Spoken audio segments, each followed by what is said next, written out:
ሰው ራስ ምታት አሞት ዳማከሴ ሲቀጥፍ ጠንቋይ ይባልና ፋርማሲ ሄዶ ፓራስታሞል ሲገዛ ደግሞ ዘመናዊ የሚባል ከሆነ ይሄ ልክ አይደለም።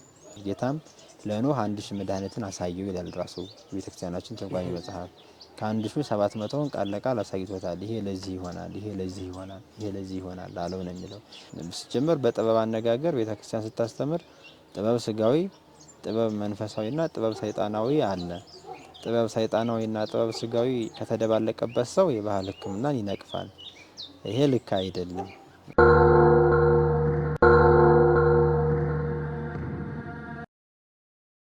በስመ አብ ወወልድ ወመንፈስ ቅዱስ አሐዱ አምላክ አሜን።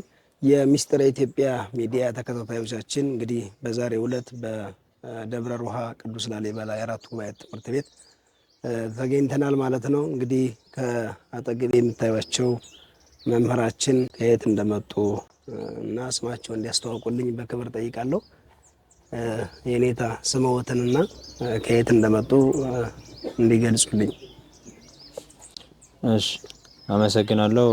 ስሜ ነብየ ልዑል አዳሙ እባላለሁ። የመጣሁት ከሰሜን ሸዋ ሀገረ ስብከት ከደብረ ምጥማቅ ጻድቃኔ ማርያም ገዳም ጉባኤ ደብረ ምጥማቅ ነው። መልካም። እንግዲህ ብዙ ኪሎ ሜትሮችን አቆራርጠው እዚህ ድረስ መጥተዋል። ለምንድን ነው የመጡት? እዚህ ድረስ እንዲገኙ ያደረገውት ከ700 ምናምን በላይ ኪሎ ሜትር ነው ከዛ ከአዲስ አበባ ያለውን ሳንቆጥርና እስከዚህ ድረስ እንዲገኙ ያደረገውት ምንድን ነው? እዚህ የመጣሁት ያው ጉባኤ ቤቱ የወንድሜ ጉባኤ ቤት ነው። የሊቀ ሊቃውንት የኔታ ሳሙኤል በትምህርት ቤትም አብረን የተማርነው በቤተ ክርስቲያን ላይ ባላቸው በጎ ተነሳሽነትም ተመሳሳይ ራዕይ የምንከተል ስለሆነን የወንድሜን ጉባኤ ቤት ለመጠየቅ ለደቀ መዛሙርቱ ስልጠና ለመስጠትና በዚሁ አጋጣሚ በየኔታ ሳሙኤል ከአራቱም የኢትዮጵያ አካባቢ የተሰባሰቡ ሊቃውንት ቤተክርስቲያን ነበሩ። በአንዳንድ ቤተክርስቲያን ጉዳዮች ላይ እኛን የሚመለከት አስተዳደርን የሚመለከት ሳይሆን እኛን መምህራንን የሚመለከት ቀለም ተኮር የሆኑ ውይይቶችን ለማድረግ ከሊቃውንት ጋር የጋራ አንድ ሀሳብ ለመያዝ ነው የተገኘሁት። ለዚህ ነው የመጣሁት። በጣም ጥሩ።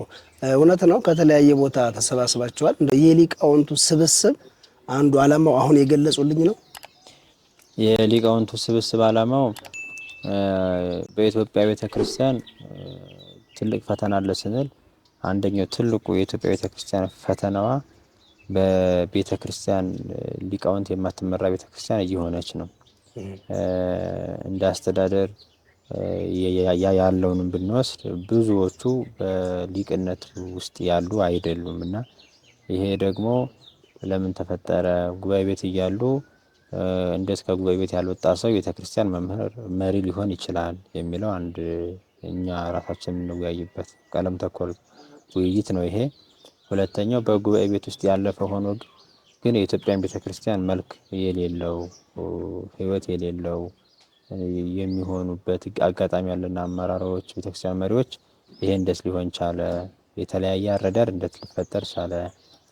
የሚለውን ወጥ የሆነ አረዳድ ለደቀ መዛሙርቱ እያስተማሩ ለማብቃት ሊቃውንት ተሰብስበው በጋራ መምህራኑ መጀመሪያ መምከር፣ መምህራኑ ወጥ የሆነ የቤተክርስቲያን ብቻ የሆነውን ትምህርት ይዘን ለደቀ መዛሙርቱም ወጥ የሆነ አረዳድ በመፍጠር ቢያንስ ከኛ በኋላ ያለው ትውልድ ጎንደር የሚማር፣ ሸዋ የሚማር፣ ጎጃም የሚማር፣ ትግራይ የሚማር ወጥ የሆነ አረዳድ እንዲኖረው ለማድረግ በማሰብ በዚያ ጉዳይ ልንወያይ ነው። የተወያየ ነው ያንን ነው። ሌላው ለትምህርት ቤቶቻችን ምንድነው ክፍተታቸው፣ ምን እናሟላ፣ ምን ይጎለዋል የሚለውን በጋራ ለመምከር የመምህራን ፈተናዎች ምንድናቸው፣ ደቀ መዛሙርት ፈተናዎች ምንድናቸው፣ እነሱን በጋራ ለይቶ ማውጣት መፍትሄው ምንድነው፣ ከማን ምን ይገኛል የሚለውንም በጋራ በመምከር ባነሳሳናቸው ሀሳቦች ላይ የመፍትሄ ሀሳብ አመንጭተን በጋራ መከረን የምንችለውን እስካለን ድረስ ለኢትዮጵያ ቤተክርስቲያን አስተዋጽኦ በጥቂቱም ቢሆን ለማበርከት ባለን ስራ ላይ ተጨማሪ አቅም ለማግኘት ነው የተሰባሰብነው። በጣም ጥሩ። ግን እነዚህ የተሰበሰቡት ሊቃውንት በቂ ናቸው ብለው ያስባሉ? አሁን በደብረ ሮሃ ቅዱስ ላሊበላ የአራቱ ጉባኤያት ትምህርት ቤት አማካኝነት የተሰበሰቡት ሊቃውንት በቂ አይደሉም። የኢትዮጵያ ቤተክርስቲያን በርካታ ሊቃውንት አሏት። ጅማሮ ነው። እኛ አይናችን እያየ ቤተክርስቲያን ስትጠፋ ማየት አያስፈልግም ብለን የተወሰኑ ወንድሞች በዚህ መንገድ ተሰበሰብን እንጂ ሌሎችም በዚህ ስብስብ ስር የሚካተቱ የሚመጡ በርካታ ሊቃውንት አሉ። ሊመጡ ተዘጋጅተው መንገድ መዘጋጋት ምክንያት በተለያዩ ማህበራዊ ጉዳዮች ያልመጡ በርካታ ሊቃውንት አሉ እና ስብስቡ በቂ አይደለም። በሚቀጥለው ዙር በርካታ ሊቃውንት ተሰባስበው እንደሚታወቀው መምህራን ነን፣ ቀለም ተኮር የሆነ ብቻ ውይይት ነው የምናደርገው። ለማንም ስጋት የሚሆን አይደለም። የመምህራን ስብስብ እኛ ቀለም ነው የምናቀነው። ይሄኛው አንድምታ እንዲሁን፣ ይሄኛው የመምህራን ፈተና በዚህ መንገድ ይስተካከል የሚለውን ራሳችን በራሳችን የምናስተካክለው ችግር ላይ ነው የምንወያየው። የማንንም መብት አንጋፋም። ስለዚህ በርካታ ሊቃውንት ይህም ማህበር በሁለተኛው ዙር ስብሰባ ደግሞ ይቀላቀሉታል ብለን እናስባለን። እንደዚያ ነው። ሁለተኛ ዙር ይኖራል። አዎ ይኖራል። ሁለተኛው ዙር ብቻ ሳይሆን በሚቀጥለው የማይቋረጥ ነው ስብሰባው ማለት ነው። በአንድ ጊዜ ተሰብስቦ የሚፈታ ችግር የለንም። አሁን በችግሮቻችን ላይ ራሱ በጥቂቱ ነው እንጂ ያወራነው ጨርሰን ችግሮቻችንን አላወቅናቸውም። ስለዚህ በሚቀጥለው ደግሞ ዙር ሌላ ጉባኤ ቤት ያዘጋጃል። ወይ የባህር ዳሩ ጉባኤ ቤት ያዘጋጃል፣ ወይ የጎንደሩ ጉባኤ ቤት ያዘጋጃል፣ ወይ የደብረ ምጥማቁ ጉባኤ ቤት ያዘጋጃል፣ ወይ የወለሆ ያዘጋጃል። ያን ጊዜ ደግሞ በርካታ ሊቃውንት እናካትታለን። አሁንም ደግሞ በርካታ ሊቃውንት እናካትታለን፣ መምህራንም ብቻ ማለት ነው። በዚህ አግባብ እየዳበረ የሚሄድ ውይይት ነው የሚኖረን። ችግር ፈቺ የሆነ ውይይት ነው የሚኖረን። እውነቱ ይሄ ነው ለማለት ነው። በጣም ጥሩ። እንዲህ ጉባኤ ሲዘጋጅ ያው መምህራን ከተለያየ ቦታ ሲመጡ መቼም ወጪ አለ። ወጫቸው ራሳቸውን እንዳይችሉም ሩቅ ነው የሚመጡት። ለምሳሌ ሰውን ብናይ ከጻድቃኔ አዲስ አበባ ገቡ፣ ከአዲስ አበባ እዚህ መጡ። አሁንም እንደዛ ነው የሚዞሩት እና እንዲህ አይነት ወጪዎች ማለት ምእመናኑ፣ ሌላው የሚመለከተው አካል ምን እንዲያደርግ ይመክራሉ? እሺ፣ አመሰግናለሁ። የመምህራን ወጪ የመምህር ደሞዝ እንኳን መንገድ ተሄዶባት ያው አስቸጋሪ ነው፣ የታወቀ ነው። በኢትዮጵያ ቤተክርስቲያን አንዱ የመምህራን ፈተና በስጋ ራሱ በቁመተ ስጋ ለመኖር አይበቁም። በተለይ መናንያን ያልሆኑ መምህራን፣ በትዳር እየመሩ ቤተሰብ የሚያስተዳድሩ መምህራን በዚህ በእጅጉ ነው የሚፈተኑትና የኛ ወጫችንን ለጊዜው በየኔታ ሊቀ ሊቃውንት ሳሙኤል አስናቀ አስተባባሪነት ወንድሞች አግዘዋቸው ትራንስፖርት ተሸፍኖልን ነው።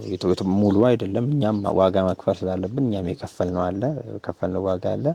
ግን የብዙውን የኔታ ሳሙኤል አስተባብረው እንደዚያ አሸፍነውልን ነው ለዚህ ጉባኤ የበቃ ነው። ሌሎቹም ራሳቸው ሙሉ ወጫቸውን ሸፍነው የመጡ መምህራንም አሉ። ይሄ የግል ስራ ስላልሆነ ሰው የራሱን ስራ ለመስራት ከማንም አበል ክፍያ አይጠይቅምና ወጫችንን በተመለከተ በኔታ ሳሙኤል ተሸፍኖልን እኛም ደግሞ የጎደለውን መልተን ስናስተም። በጣም ጥሩ። እና ከዚህ ስብስባችሁ በኋላ ምን እንጠብቃለን እኛ ማለት ምእመናኑ? አሁን እንግዲህ እዚህ ተዘጋጅቷል እንዳሉት እርስዎ ብዙ ወጭ ተደርጎ ብዙ መምህራን ከተለያየ ቦታ መጥተዋል። ቀጣይነት እንዳለው ነግረውኛል። ብዙ ሰውም ይሄንን አውቆ የድርሻውን እንዲወጣ በዚሁ መልእክታችን እናስተላልፋለን። ግን በሊቃውንቱ በኩል ምን እንጠብቃለን? ቅድም ብለውታል፣ ጉባኤ ቤቶች ወጥ አረዳድ እንዲኖራቸው ነገም ይሄንን ይዘው እንዲያስቀጥሉ ሲሉ ነበርና እንደ ጥቅል ቤተክርስቲያኒቱ ከዚህ ጉባኤ በኋላ ሊቃውንቱም እኛ ምን እንጠብቅ ከእናንተ? ጥሩ ጥያቄ ነው። አሁን ገበሬ አለ። ገበሬ ይወጣና ይዘራል። በዘራበት እለት ፍሬ አይገኝም። በእለቱም ቡቃያም አይገኝም፣ ቅጠልም አይገኝም። መጀመሪያ ይፈርሳል፣ ይበሰብሳል። ያን ቀን ድካም ነው። ኋላ ደግሞ ሲበቅል አጥር አለ፣ አረም አለ፣ መኮትኮት አለ። በኋላ አበባ አሳይቶ የሚያምር አበባ ከረገፈ በኋላ እንደገና እንደ አበባው ውበት የሌለው ግን ሕይወት የሚሆን ፍሬ ይገኛልና የኛ ስብስብ ነገውኑ የሆነ ፍሬ የሚያስገኝ አይደለም። እኛ የተሰባሰብነው በኢትዮጵያ ቤተክርስቲያን ውስጥ ያሉ መምህራን አንድ ቤተክርስቲያን ትምህርት ኖሮ ሳለ እገሌ እንዲህ እንዳለው የሆኑ ገሌ ጥር ወይ እንትን ጾም ነው ይላሉ፣ የሆኑ ደግሞ ጋድ ጾም አይደለም የሚሉ አሉ። እንደ ቤተክርስቲያኒቱ የምትመራው በራሷ ትምህርት በክርስቶስ ትምህርት ነው እንጂ በገሌ ትምህርት ትመራለች ወይ? አንድ የሆነን የቤተክርስቲያን አረዳድ በሚያሸንፍ ሀሳብ መያዝ። ከሐዋርያት ያልተቀበልነው የለም፣ እኛ ያነቃነው የለም። የሁሉም ነቅ ሐዋርያት ናቸውና ያንን አንድ ወጥ የሆነ አረዳድን ለመፍጠር ተነጋግረን አሁንም ደግሞ በደጋሚ ስብስብ አዳብረን ይሄንን ስርዓተ ትምህርቱን በተቻለ መጠን ቀርጸን አሁን ያለው በልማድ የያዝነው ስርዓተ ትምህርት አለ። ስጸጽ የለበትም ግን በልማድ ነው። አንድ መምህር ከፈለገ ማቴዎስ ወንጌልን 2 ዓመት ሊያስተምር ይችላል፣ ማንም አይከለክልም። ካልፈለገ 6 ወር ሊጨርስ ይችላል፣ ማንም አይከለክለውም። ስርዓተ ትምህርት የለም። ማቴዎስ ወንጌል ምዕራፍ 1 ይህን ያክል ሰዓት ነው የምትፈጀው ተብላ አልተቀረጸችም። ካሪኩለም አልወጣለትም፣ በልማድ ነው። ስለዚህ አንድ መምህር ብሉይ ኪዳንን 7 ዓመት ያስጨርሳል፣ አንዱ 4 ዓመት ያስጨርሳል። እንደ መምህሩ ፍላጎት ነው የሚሆነው ማለት ነው። ይሄንን ማስተካከል አለብን። በዚያ ውይይቱ ይሄንን ይፈጥረዋል። በቅርቡ ለምእመናን ምን ይገኛል ላለው ጥያቄ አንድ ምእመናን ወጥ አንድ አይነት የሆነ አረዳድ ያላቸው ካህናት ከዛሬ 3 ዓመት 4 ዓመት በኋላ እንግዲህ እኛ የምናወጣቸው ይገኛሉ መድረኩ ላይ። የሆነ ገሌ የሆነ እንትን ደጋፊ፣ የሆነ ገሌ ደግሞ የሆነ እንትን ጥላቻ ያለው አይሆንም። በቤተ ክርስቲያን ጉዳይ አንድ አሁን በእኛ ቤተ ክርስቲያን ላይ አንዳንዱ የኢትዮጵያ ቤተ ክርስቲያን እንደዚህ ዘመን ያለ ምቹ ትንሳኤዋ የተረጋገጠበት ዘመን የለም ብሎ የሚያምን ትልቅ የቤተ ክርስቲያን መሪ አለ። የሆነ ቤተ ክርስቲያን ደግሞ መሪ ደግሞ እንደዚህ ዘመን የኢትዮጵያ ቤተ ክርስቲያን መከራ የደረሰባት ጊዜ የለም ብሎ ደግሞ ያምናል። አሁን ይሄ ሁለቱ ተቃራኒ ነው። የሁለቱም ቤተ ክርስቲያን ልጆች ናቸው እና ወጥ የሆነ አረዳድ ከኛ ትውልድ በኋላ ሊገኝ ይችላል ብለን ተስፋ እናደርጋለን። ሌላው ደግሞ እኛም በአውደ ምሕረት ላይ ወጥ የሆነ አንድ አይነት የሆነ ትምህርት ማስተማር፣ ለምሳሌ ባህር ዳር የሚሰበከው ደብረ ብርሃን የሚሰበከው አንድ አይነት ከሆነ በስነ ልቦና ምን ይመጣል? የደብረ ብርሃኑ ህዝብና የባህር ዳሩ ህዝብ አንድ የሆነ ስነ ልቦና ይኖራል ማለት ነው። ኦርቶዶክሳዊነት ራሱ ህብረታዊነት፣ አንድነት ነው፣ ተዋህዶነት ነው። ይህንን ማምጣት እንችላለን። ማንም የሚያመጣው ይህንን መምህራን ናቸው። ስለዚህ ምን እንጠብቃለን ላሉት ወደፊት ጠንካራ የሆነ ኦርቶዶክሱ አንድነት እንዲኖረው በችግሩም የሚተጋገዝ በደስታውም እንደዚው አንድነት ያለው ኦርቶዶክሳዊ ምእመንን አሁንም ያላለ በዚያ ላይ አዳበር እንሄዳለን። እንደ አንድ ልብ ሀሳቢ መካሪ እንደ አንድ ቃል ተናጋሪ እንደሚባለው። በጣም ጥሩ እናመሰግናለን። የኔታ ጉባኤ ቤቶች ምን የሚያስፈልጋቸው? አሁን ብዙ ጊዜ ጉባኤ ቤቶች ትላንትም ጠዋትም ሲነገር ነበር በየቤተ ክርስቲያኑና ጠቅላላ እንደ ኢትዮጵያ ኦርቶዶክስ ተዋሕዶ ቤተክርስቲያን ያሉ ጉባኤ ቤቶች ምን ያስፈልጋቸዋል ብለው ያስባሉ? አመሰግናለሁ። የኢትዮጵያ ቤተክርስቲያን ጉባኤ ቤቶቿን አትደግፍም። ቤተክርስቲያን ስትሆን አስተዳደር አካሉ ማለት ነው። ለምሳሌ አንድ ኮሌጅ በአመት 5 ሚሊዮን ጀማሪ ከሆነ የቆየ ከሆነ ከዚያ በላይ ነው በጀት ይበጀትለታል። መንፈሳዊ ኮሌጅ የሚገባው የሆነ 12 ነጥብ ምናምን ያመጣ ፊት እንደውም የወደቀ ካለም ፓስተር ካርድ ካለው ይገባ ነበር። በመሰረቱ በኤቢሲዲ ትምህርት ወድቆ ኮሌጅ ገብቶ ነገረ መለኮት በደንብ ሊይዝ አይችልም፣ አይገባውም፣ አይረዳውም። ይሄ የታወቀ ነገር ነው። ለዚህ 5 ሚሊዮን ትመድባለች ጀማሪ ሲሆን፣ ያ እድሜ ያለው ሲሆን ከዚያ በላይ ነው የምትመድበው። ለአንድ የአብነት ትምህርት ቤት ግን ሩብ ሚሊዮን አትመድብም። ይሄ በጣም ስህተት ነው። አንድ የኮሌጅ ተማሪ ሲወጣ በአካውንቱ መንቀሳቀሻ የሚሆን ብር ይዞ ነው የሚወጣው። ደሞዝ አለው ቢቀጠርም ባይቀጠርም። አንድ አብነት መምህር ግን የአራቱ ጉባኤያት ይሁን የቅኔ ይሁን 50 ዓመት 30 ዓመት ይማር፣ ቤተክርስቲያኖቹ ደጅ ጸንቶ ለፍቶ አለቃው ማስተር አስኪያጁ እንደዚህ ሊቀ ጳጳሱን እጅግ ደጅ ጸንቶ ከወደዱ ሊቀጥሉት ይችላሉ። የመቅጠር ግዴታ ግን የለባቸውም። እንደዚህ ያለ ህግ የለም። ስራው እንኳን ቢኖር ማለት ነው በሰዎች መልካም ፈቃድ ላይ ነው ያለውና ትምህርት ቤቶች ምን ያስፈልጋቸዋል ከተባለ ትኩረት ያስፈልጋቸዋል። ቢያንስ የኮሌጅን ያክል ትኩረት ያስፈልጋቸዋል። ቤተክርስቲያኖች ግን የቆየችው በኮሌጅ አይደለም፣ በቅኔ መምህራን ነው፣ በቋቋም መምህራን ነው፣ እያረሱ በሚቀድሱ ቄሶች ነው። እነዚያ ከኮሌጅ አይደለም የሚወጡት። ኮሌጅ ማለት ትምህርት ቤት ነው። በትምህርት ቤት ከሆነ ሀገር በቀል በሆነው ትምህርት ቤት ነው ቤተክርስቲያኖች የቆየችው። ዛሬም ያለችው የገጠሯ ቤተክርስቲያን የሚቀድሰው ቄስ ደሞዝ ኖሮት አይደለም። ያርሳል፣ እስከ 6 ሰዓት ያርሳል፣ በሬ አቆሞ ይቀድሳል። ሄዶ ክርስትና አንስቶ ይመጣል። ፍታት ሄዶ ፈቶ ይመጣል። ስለምትከፍለው አይደለም፣ ስለ ብር አይደለም። መሰረቱ ክርስቲያን አገልግሎት የሚሰጠው ግን ምን ይቸግራቸዋል ከተባለ ቤተክርስቲያኒቱ አሁን ይሄን ዘመን አመጣች ብላ ማን ነው ዘመናዊ ይሁን ተብሎ ኢንተርናሽናል የሆነ ኦርቶዶክሳዊ ዕውቀት የሚማርበት ኮሌጁን የምትደግፍበትን በጀት አብነት ትምህርት ልትደግፍ ይገባል። ከዚህ አንጻር የበጀት ከፍተኛ ችግር አለባቸው። መምህራን ማንበብ አለባቸው፣ መጽሐፍ ግን መግዣ የላቸውም። ያላነበበ መምህር ደግሞ ራሱን አይረዳም፣ ሌላውንም አያስረዳም። ከዚህ አንጻር ቁስ ተኮር የሆነ ችግር አለባቸው። ቅድም ያልነውን ይሄ ውስጥ ላይ የሚሰራው እሱ በሰዎች እገዛ የሚሰራ አይደለም፣ በመምህራን ህብረት የሚቀረፍ ነው። ጊዜ አጠቃቀም፣ ስርዓተ ትምህርት ማዘጋጀት፣ ኦርቶዶክሳዊ ህብረትን ማጠናከር፣ ይሄ በመምህራን የሚሰራ ነው። ከምእመናን ግን ቁስ ተኮር ያስፈልጋቸዋል። የትኛው መምህር መጽሐፍ ያስፈልገዋል፣ ልብስ ያስፈልገዋል፣ ሰው የሚያስፈልገው ሁሉ ያስፈልገዋል እና በዚያ ሊታገዙ ይገባል። በመጨረሻ ቦታ፣ ትምህርት ቤቶች ሰፋፊ ቦታ ያስፈልጋቸዋል። አሁን እንደምታዩት እዚህ ደብረ ብርሃን ያለው ጉባኤ ቤት ጠባብ ነው ቦታው።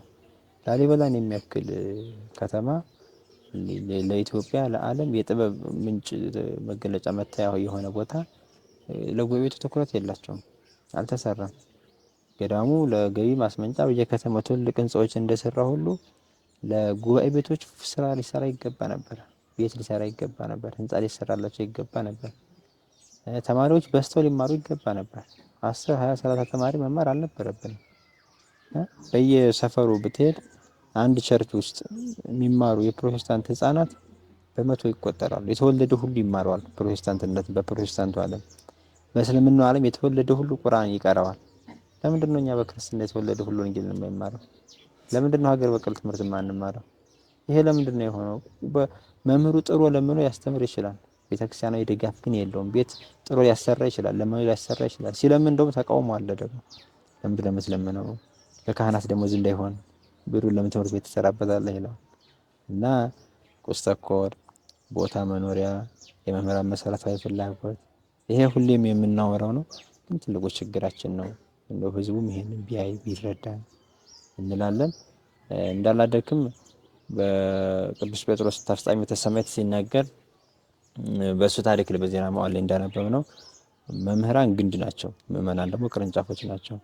መምህራን መነመኑ ማለት ግንዱ እየደረቀ ነው ማለት ነው። ግንዱ ሲደርቅ በለምላም የሚገኝ ቅርንጫፍ አይኖርም። ትምህርት ቤት ሲመነምን በልምላሜ የሚኖር ምእመን አይኖርም። የሚያጠምቀው ዛሬ የሚያጠምቅሽም ትናንት ያቆረበሽም መስቀል ያሳለመሽም ሳይገባሽበትም ቄስ የሁሉም ምንጩ ከትምህርት ቤት ነው። ታቦት ተቃጥሎ ያውቃል። መልሶ የተቀረጸው ትምህርት ቤት ባሉ ሰዎች ነው። ብራና ወድሞ ተዘርፎ ያውቃል። ለኢትዮጵያ በተለይ መልሶ የተጻፈው ከትምህርት ቤት በተገኙ ሰዎች ነው። ትምህርት ቤት ደብዝዞ አብያተ ክርስቲያናት ህንጻቸው ከፍ ከፍ ብሎ ገቢያቸው ሰፍቶ ቢታይ ያ ምንም የተቆረጠ ዛፍ እለቱን አይደርቅም። 2 ሰዓት 3 ሰዓት ቀን 2 ቀን ይፈጅበታል ቅጠሉ ኩምሽሽ ብሎ ለመድረቅ። እንደዚህ አይነት ልምላሜ ነው እንጂ የሚውል የሚያድር ልማት የሚውል የሚያድር ህብረት ጥንካሬ አይደለምና ትምህርት ቤት ላይ እንስራ። ግንዱ ሲደርቅ የማይጠወልቅ ቅርንጫፍ የለምና እንተባበር ለማለት ነው።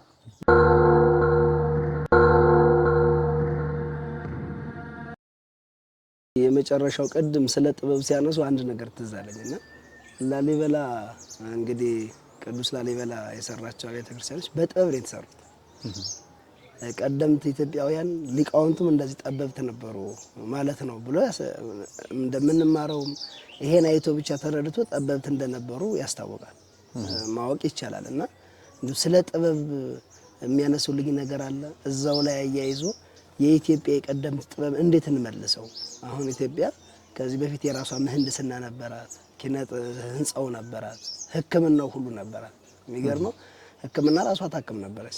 አንዳንድ ሊቃውንት በሚናገሩት ሲናገሩ ስሰማ ሰርጀሪ ሁሉ ትሰራ ነበር እዚህ ራሷ። ዛሬ ላይ ግን ወደ ውጭ ነው ሪፈር የሚባለውና እሱን ራሱ እንዴት ልናመጣው እንችላለን? እንደው ቀደም ስለ ጥበብ ሲያነሱ ስለመጣልኝ ነውና እንዴት ልናወጣው እንችላለን? ጥበበ ኢትዮጵያ የሚባለው አሁን ትንሽ ደቂቃ ስለሆነ ያለን በሰፊው አናነሳውም እንጂ በጣም ብዙ ነው።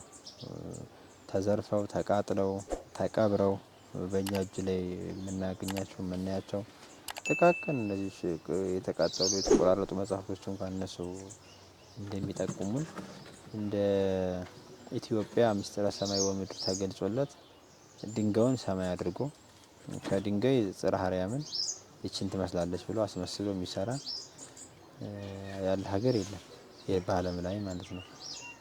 ሰው የተለያዩ ማዕድናትን ተጠቅሞ ከለራቸውን ምናቸውን አስቦ እንግዲህ ሰማያዊ ኢየሩሳሌም ይችን ትመስላለች ምድራዊት ኢየሩሳሌም ብሎ ሊያሳይ ይችላል። ላሊበላ ግን ጥቁር የሆነ ድንጋይ አለትን ፈልፍሎ ድንጋዩን ሰማይ አድርጎ የሚያሳይ ጥበብ ኢትዮጵያ ውስጥ ብቻ ነው ያለው። ወንጌሉን በቃል ይናገሩታል፣ በህይወት ይኖሩታል። ድንጋዩ ላይ ደግሞ ቀርጸው እንዳይጠፋ አሁን ያን ጊዜ ያስተማሩት ይረሳል፣ የጻፉትም ይጠፋል።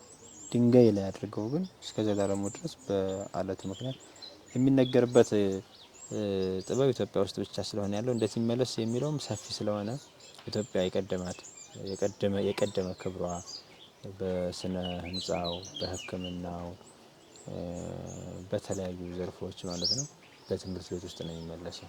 አሁን የኛ ስርዓት ትምህርት የጎደለው አንዱ መቀድሶ የሚያቆርባትን ትምህርት ብቻ አስተምረን እንለቀዋለን። አውደ ምሕረት ላይ ሄዶ የማቴዎስን ወንጌል አንብቦ አብራርቶ የሚሰብክባትን ብቻ አካሄድ ሰጥተን መምህር እንለዋለን። ይሄ ጥሩ ነው፣ ግን ይጎለዋል። ስርዓት ትምህርቱ ማለት ነው ይጎለዋል። በመካተት ያለበት ስርዓት ትምህርት አለ እና ከዚህ አንፃር መምህራኑ አሁን ሲሰበሰቡ ይህንን ይፈቱታል። የገባንን ያክል ለምሳሌ ስነ ጽሁፍ ከትምህርታችን ጋር መካተት አለበት። ቅኔ የሚያስመሰክር ሰው ቁም ጽሁፍ መጻፍ አለበት። ብራናውን ዳምጦ ቀለሙን በጥብጦ የመጻፍ ክሂል ሲኖረው ነው የቅኔን ሀይተም ሊሰጠው የሚገባ። መጽሐፍ የሚያስመሰክር ሰው እንደዚሁ ብራና፣ ስዕል መሳል፣ ሌሎችም ሀገር በቀል የነበሩ አሁንም ዘመኑ የሚፈልገው ለህይወት ክህሎት ራሱ የሚሆኑ የሚያግዙ እነዚያን በስርዓተ ትምህርቱ አካተን ስንሄድ ተቀጥሮ ተምሮ ወጥቶም ለማኝም አይሆንም፣ ሰርቶ በላም ይሆናል። ሽመና የሚሰራ ቄስ አሁን አታገኝም፣ አታገኝም። ሌሎችንም ማለት ነው። እንደዚህ ከዚህ የተነሳ ትምህርት ቤቶች ቀርቶ ገዳማት የራሳቸው ፋብሪካ የራሳቸው እንትን የላቸውም። ሁሌም ጥላ መዘቅዘቅ፣ ሁሌም መለመን ነው። ለምን አስተዳዳሪውም የተማረበት ትምህርት ቤት ይሄን አላስተማረውም፣ ቀዳሹ መነኮሳቱም የዚህ እንትን የላቸውም። እንደዚያ ግን አንደረግም። አሁን እንደዚያ አንቀጥልም። አንድ 10 ተማሪ ካስመረቅ ሆነ ከ10 ተማሪዎች 5ቱ በስነ ጽሁፍ በቂ እውቀት ያላቸው፣ 10ሩ በስነ ስዕል፣ 10ሩ በስነ ህንጻ፣ 10ሩ በእንትን የተከፋፈለ ነው ያለበት። ስለዚህ 5ቱ እዚህ 5ቱ 2ቱ 3ቱ በየቤተክርስቲያናቱ ሲገቡ ለውጥ ይመጣል ማለት ነው። ከዚያ የኢትዮጵያን ጥበብ መመኘት ካለው ከዘመናዊ ጋር ጥበብ የለም አንልም። አሁንም ዘመኑ በሄደ ቁጥር ሰዎች የተፈላሰፉ ያገኙት አዳዲስ ግኝት አለ፣ ውሁድ እያደረጉ መጠቀም ይቻላል። ለሁሉም ግን ሁሉም ከትምህርት ቤት ይገኛል ማለት ነው። አዎ እውነት ነው። እንደው ሰዓቷ በጣም አጥራኝ ነው እንጂ ብዙ ጥያቄ ነበር እውነቱን ለመናገር። እግዚአብሔር ቢፈቅድ አንድ ቀን ስቱዲዮ ላይ ጣርቼ ብዙ የምጠይቀውታለኝ እና እንደ የመጨረሻው ሰዓትዎን ካላስረፈድኩ የመጨረሻው እዛው ላይ ይሄ ብዙ ጊዜ የባህል ሕክምናዎችን ብዙ ሊቃውንት ሲነቅፏቸው እናያለን። የባህል ሕክምናዎች እዛው ራሳቸው ምናልባት መጥፎ ጎን ሊኖራቸው ይችላል፣ ጥሩ ጎን ሊኖራቸው ይችላል። እሱንስ እንዴት አድርገን ማስታረቅ እንችላለን? የባህል ሕክምናን በተመለከተ እኔ ያለኝ ምልከታ እንደሚነቅፉ ሰዎች አይደለም።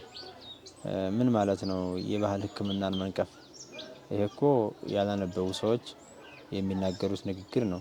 ሰው ራስ ምታት አሞት ዳማከሴ ሲቀጥፍ ጠንቋይ ይባልና ፋርማሲ ሄዶ ፓራስታሞል ሲገዛ ደግሞ ዘመናዊ የሚባል ከሆነ ይሄ ልክ አይደለም። ሲጀመር በጥበብ አነጋገር ቤተክርስቲያን ስታስተምር ጥበብ ስጋዊ፣ ጥበብ መንፈሳዊና ጥበብ ሰይጣናዊ አለ። ጥበብ ሰይጣናዊና ጥበብ ስጋዊ ከተደባለቀበት ሰው የባህል ሕክምናን ይነቅፋል። ይሄ ልክ አይደለም። የባህል ሕክምና ማዕድናቱን እጽዋቱን ተጠቅሞ የሚሰጥ ነው። አንዳንዱ እጽ ሲይዙት የሚያፈዝ ይሆናል።